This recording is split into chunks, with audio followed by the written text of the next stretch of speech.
దుర్మార్గము మరి చూస్తున్నాం. ఇక్కడ నిన్న నిరుద్యోగులపై లాఠీచార్జ్ చేయడం అంటే ఇంకా ఈ రాష్ట్రం ఎవరిని అడగాలి, ఈ రాష్ట్రంలో నిరుద్యోగులు ఏం కావాలి అనేది వాళ్ళ ప్రశ్న ఇస్తున్నాం.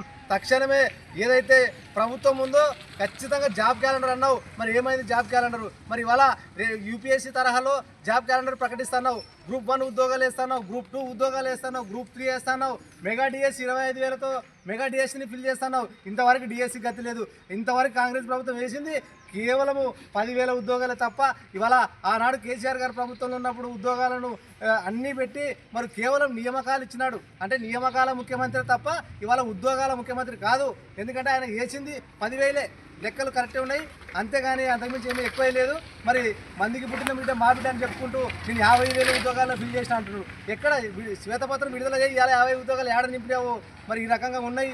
మరి ఉద్యోగాలు అంటున్న పాపానికి ఇవాళ నిరుద్యోగులను చిత్రహింసలు పెడుతూ ఇవాళ చదువుకుంటున్నటువంటి నిరుద్యోగుల పైన లాఠీచార్జ్ జరపడం అంటే దేనికి? ఇవాళ అశోక్ నగర్లో దమనకాండ జరుగుతూ ఉంది. ఇవాళ చిక్కడపల్లి లైబ్రరీలో నిరుద్యోగులు మరి ఆందోళనకరంగా ఉన్నది. ఇవాళ రాష్ట్రం అంతా అల్లకొల్లమయ్యే పరిస్థితి ఉన్నది.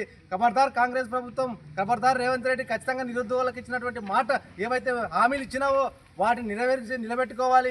తక్షణమే మరి నిరుద్యోగులకు 25,000 మెగా డిఎస్ చేయాలి. మరి గ్రూప్ 2, గ్రూప్ 3, గ్రూప్ 4 మరి ఉద్యోగాలన్నీ భర్తీ చేయాలి. గ్రూప్ 1 ఉద్యోగాలు భర్తీ చేయాలని ఇవాళ నిరుద్యోగుల పక్షాన, జేఏసీ పక్షాన డిమాండ్ చేస్తాం. లేని పక్షంలో పెద్ద ఎత్తున కలెక్టరేట్లు ముట్టడిస్తాం. అవసరమైతే ముఖ్యమంత్రి కార్యాలయాన్ని ముట్టడిస్తామని ఈ సందర్భంగా హెచ్చరిస్తూ డిమాండ్ చేస్తున్నాం.